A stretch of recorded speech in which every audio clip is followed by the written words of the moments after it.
യാക്കോബായ സുറിയാനി സഭയുടെ കീഴിലുള്ള Sunday school പ്രസ്ഥാനമായ MJSSA Kothamangalam ഡിസ്ട്രിക്റ്റിന്റെ അവധിക്കാല ബൈബിൾ ക്ലാസ് സമാപിച്ചു.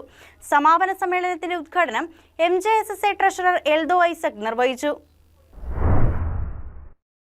യാക്കോബായ സുറിയാനി സഭയുടെ കീഴിലുള്ള സൺഡേ സ്കൂൾ പ്രസ്ഥാനമായ MJSSA കോതമംഗലം ഡിസ്ട്രിക്റ്റിന്റെ ആഭിമുഖ്യത്തിലാണ് അവധിക്കാല ബൈബിൾ ക്ലാസ് സംഘടിപ്പിച്ചത്. സമാപന ദിവസമായ ശനിയാഴ്ച വർണ്ണശബളമായ റാലി മാർബൈസിൽ സ്കൂളിൽ നിന്നും മാർത്തോമ ചെറിയ പള്ളിയിലേക്ക് നടന്നു. തുടർന്ന് മാർബൈസിൽ നേർച്ച ഹാളിൽ നടന്ന സമാപന സമ്മേളനത്തിൽ മാർത്തോമ ചെറിയ പള്ളി സഹവികാരി ഫാദർ എൽദോസ് ചങ്ങമനാടൻ അധ്യക്ഷത വഹിച്ചു.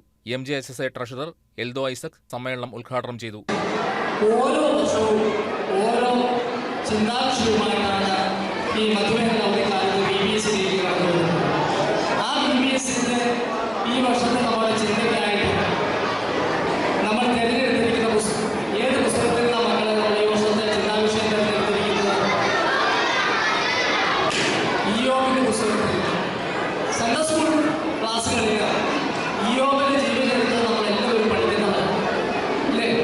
വേദപുസ്തകത്തിലെ ദൈവഭക്തനായ നീതിമാനായ ഇയ്യോബിന്റെ കഥ വ്യക്തമായിട്ട് പഠിച്ച സീനിയർ വിഭാഗത്തിലെ കുട്ടികൾ ഒത്തിരി പേരുണ്ട്. ആ കഥയിലെല്ലാം ജീവചരിത്രത്തിലെല്ലാം നമ്മൾ വ്യക്തമാക്കുന്ന ഒരു സംഗതി, ഇയ്യോബ് തന്റെ ജീവിതത്തിൽ എല്ലാം നഷ്ടപ്പെട്ടു. മക്കൾ നഷ്ടപ്പെട്ടു, സമ്പത്ത് നഷ്ടപ്പെട്ടു, വലിയ രോഗത്തിന്റെ അവസ്ഥയിലായപ്പോഴും കഷ്ടതയുടെ നടുവിലും യഹോവയായ ദൈവത്തെ മുറുകെ പിടിച്ച ഒരു ഇയ്യോബിന്റെ കഥയെ സംഭവമാണ് ഈ വർഷത്തെ ചിന്താവിഷയവുമായിട്ട് നമ്മൾ ബന്ധപ്പെടുത്തിയിരിക്കുന്നത്. Father Jose Bharanayil, Father Eldhose Pulparambil, Father George Cheriyakudi, Father Sichu Kanjirathungal, MJSSA secretary PV Paulose, district inspector Eby Njaliyath, Cheriyapalli trustee Baby Parekkara, Valiyapalli trustee Roshan Aryappilly, Mar Basil HSS manager Lal Appaykkal തുടങ്ങിയവർ ആശംസകൾ നേർന്നു. കുട്ടികളുടെ വിവിധ കലാപരിപാടികൾക്ക് ശേഷം സമ്മാനദാനം, സ്നേഹവിരുന്ന് എന്നിവയോടെ സമ്മേളനം സമാപിച്ചു.